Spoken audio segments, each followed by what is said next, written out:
नमस्कार. मी सौ Manisha Ravindra Patil, SM junior college Kankavli, जिल्हा सिंधुदुर्ग. विद्यार्थी मित्रांनो, आज आपण पाहणार आहोत इयत्ता 12वीच्या युवक भारती पुस्तकातील प्रसिद्ध कवी वसंत आबाजी डहाके लिखित समुद्र कोंडून पडलाय ही कविता.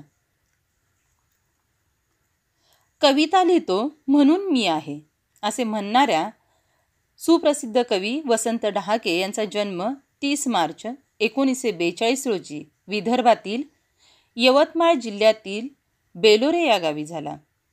प्राथमिक शिक्षण बेलोरा तर चंद्रपूर येथून ते BA झाले. त्यानंतर नागपूर येथून त्यांनी MA केले. सुरुवातीला खाजगी तर नंतर शासकीय महाविद्यालयात कवींनी मराठी विषयाचे अध्यापन कार्य केले. साहित्य लेखनाचा त्यांचा प्रवास काव्यलेखनापासून सुरू झाला. त्यांची पहिली कविता सत्यकथा या मासिकात छापून आली. पण 1966 साली योगभ्रष्ट या कवितेने त्यांना प्रसिद्धी मिळवून दिली. योगभ्रष्ट, शुभवर्तमान असे त्यांचे कविता संग्रह. यात्रा, अंतयात्रा हे वैचारिक ललित गद्य. अधोलोक, प्रतिबद्ध आणि मर्त्य या त्यांच्या कादंबऱ्या प्रसिद्ध आहेत. त्यांच्या योगभ्रष्ट या संग्रहाचा इंग्रजी अनुवादही झाला आहे. 2012ला चंद्रपूर येथे भरलेल्या अखिल भारतीय मराठी साहित्य संमेलनाचे ते अध्यक्ष होते. चित्रलिपी या त्यांच्या काव्यसंग्रहास 2009चा साहित्य अकादमी पुरस्कार मिळाला आहे. त्याचबरोबर जनस्थान पुरस्कार, उत्कृष्ट साहित्य निर्मितीचा महाराष्ट्र राज्य पुरस्कार या पुरस्कारांनीही त्यांना सन्मानित केले आहे. भोवतालच्या समाजव्यवस्थेने मानवी जगण्याला ज्या पातळीवर आणून सोडले आहे त्याबद्दल कवी अस्वस्थ होतात. या युगात मानवी दुःख, एकाकीपणा, जीवनातील अस्थिरता, दहशत, सर्वव्यापी भय आणि पराधीनता या सर्वांचे चित्रण कवींनी विविध प्रतिमा, रूपक वापरून भाषाबद्ध केले आहे. कवी डहाके यांच्या कवितेत मी आहे आणि हा मी मानवी समाजव्यवस्थेने ग्रासलेला आहे. निराश आहे, एकाकी आहे, दुःखी आहे. तो लोकांच्या मनावर खोलवर रुजला आहे. या त्यांच्या कवितांच्या वैशिष्ट्यांबरोबरच त्यांची कविता उथळ नसून तत्त्वज्ञानाशी जवळीक साधणारी आहे. त्यामुळेच त्या काळातील पिढीची जीवन पद्धती आणि संस्कार मूल्य त्यांच्या लेखणीतून स्पष्ट जाणवतात. आणि अशीच ही कविता शुभवर्तमान या त्यांच्या कविता संग्रहातील समुद्र कोंडून पडलाय या कवितेबरोबरच पाठ्यपुस्तकामध्ये एक चित्र आहे आणि त्या चित्रामुळे ती कविता अधिक जिवंत होते असे मला वाटते. या चित्रामध्ये उंच इमारती, समुद्रकिनारा, रस्त्यावरील गाड्यांची वर्दळ, एका बाकावर झोपलेला छोटा मुलगा आणि सर्वात महत्त्वाचे म्हणजे किनाऱ्याला धडकणाऱ्या त्या समुद्राच्या लाटा दाखवल्या आहेत. या लाटा नुसत्या लाटा नाही आहेत, तर त्याला मानवी चेहरा प्राप्त झाला आहे. हा चेहरा समोर दिसणाऱ्या महानगराच्या मर्यादेमुळे अस्वस्थ आहे आणि ही मानवी जीवनाची अस्वस्थता कवींनी समुद्राचे रूपक वापरून काव्यबद्ध केली आहे. तेव्हा सुरुवातीला आपण ती कविता पाहूया. समुद्र कोंडून पडलाय गगनचुंबी इमारतींच्या गजाआड. समुद्र कोंडून पडलाय गगनचुंबी इमारतीच्या गजाआड.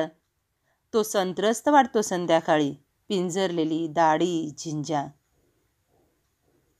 हताशपणे पाहत असतो समोरच्या 32व्या मजल्यावरील मुलाकडे, ज्याचं बालपण उंचच उंच पण अरुंद झालंय आणि त्याची त्याला कल्पनाच नाही. समुद्राच्या डोळ्यात थकव्याचं आभाळ उतरत येतं आणि शिनून तो वळवतो डोळे. इमारतीच्या पलीकडच्या रस्त्यावर थकलेल्या माणसांचे पाय बसची चाकं.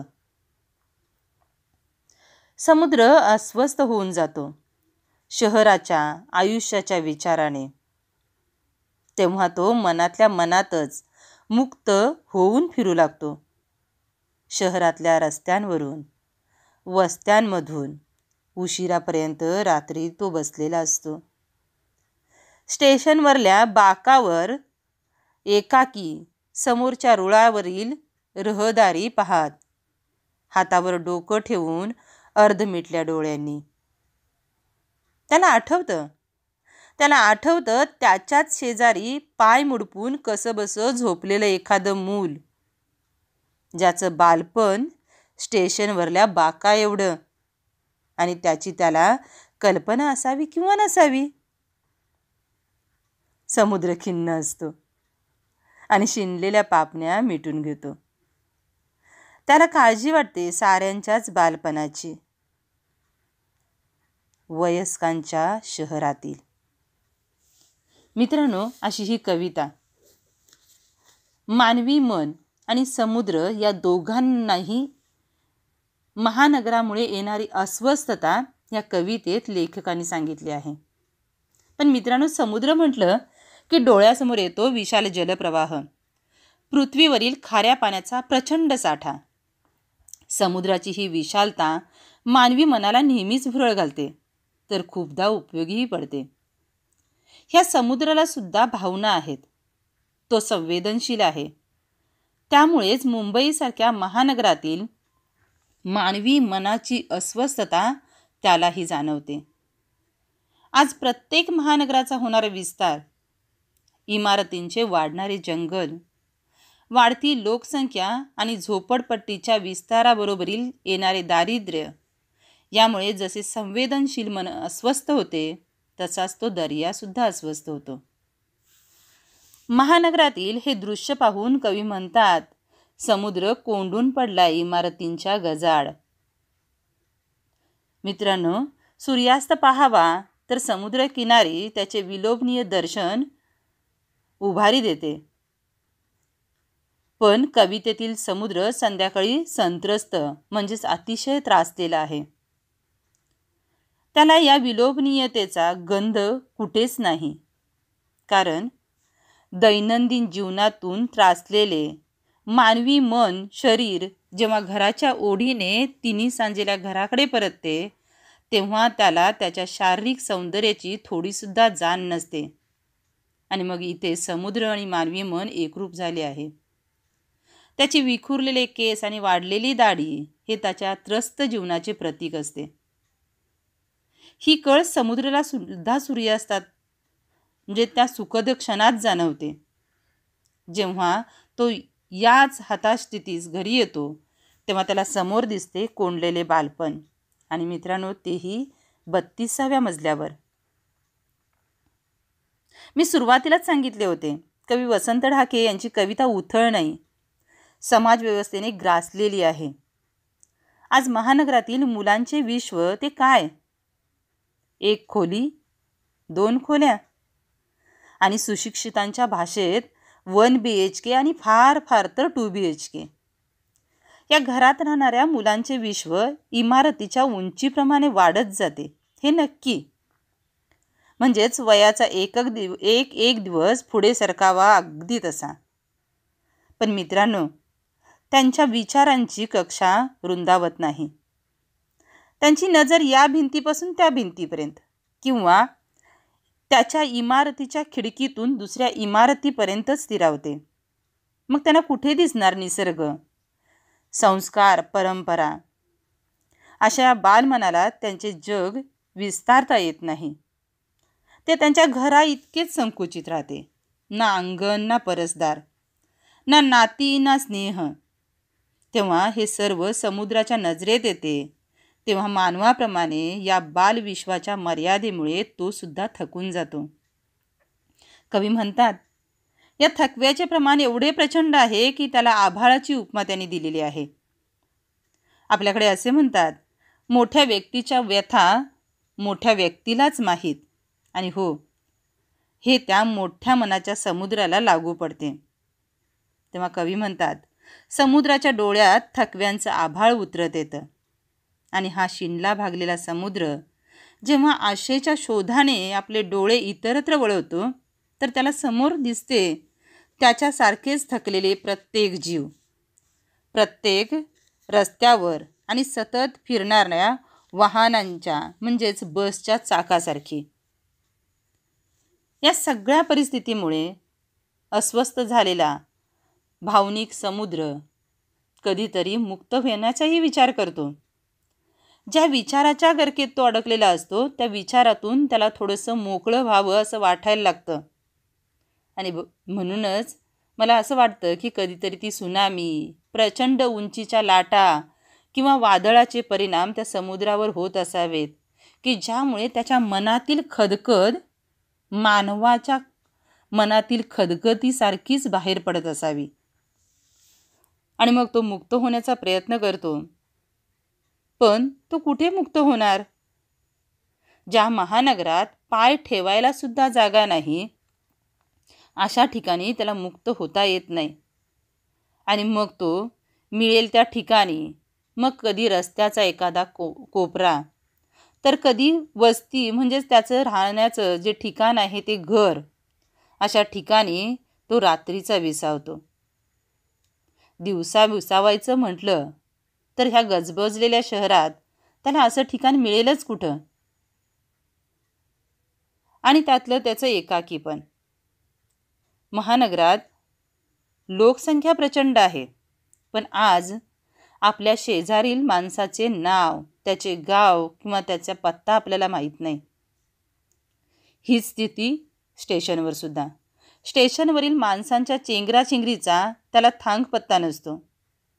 जणू काही तो स्टेशनवरच्या बाकावर एकटाच असतो आणि त्याला समोर दिसते फक्त येणाऱ्या जाणाऱ्या निर्जीव गाड्या ज्या रुळावरून सतत ये जा करत असतात.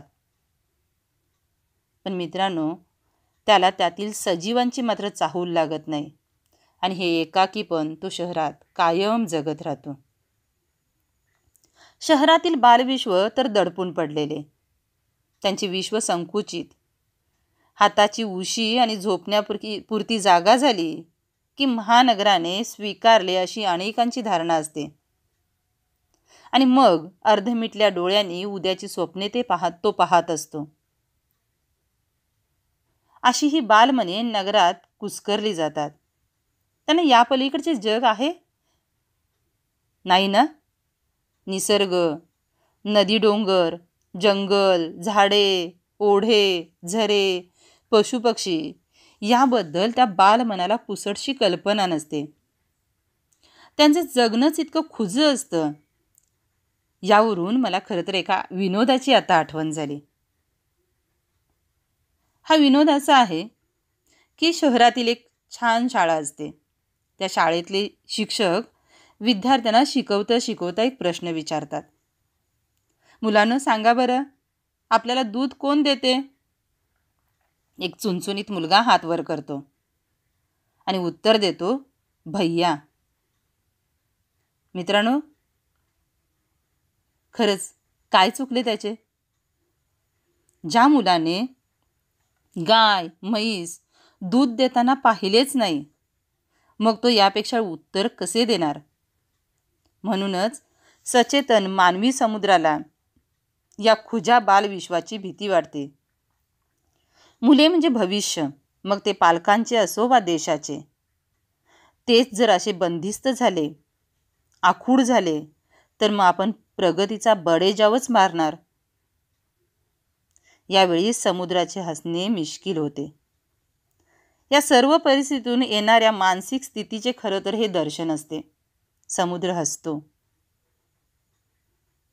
पण याची कल्पना त्याचे पालक आणि ज्यांच्याकडे हे सर्व बदलण्याची सत्ता किंवा ताकद आहे अशा राजकीय, आर्थिक, सामाजिक व सांस्कृतिक तसेच शैक्षणिक जाणत्या लोकांना म्हणजेच वयस्कांना मात्र नाही आहे. मुळात त्यांना त्याची पर्वाच नाही. अशा वयस्कांना बालविश्वाची काळजीही नाही. आणि हीच अस्वस्थता, हेच दुःख समुद्राला म्हणजेच सचेतन जाणीवाने भरलेल्या मानवी मनालाही जाणवते. या सर्व विचारात ते गुंतून पडतात, समुद्र कोंडून पडल्याप्रमाणे. धन्यवाद.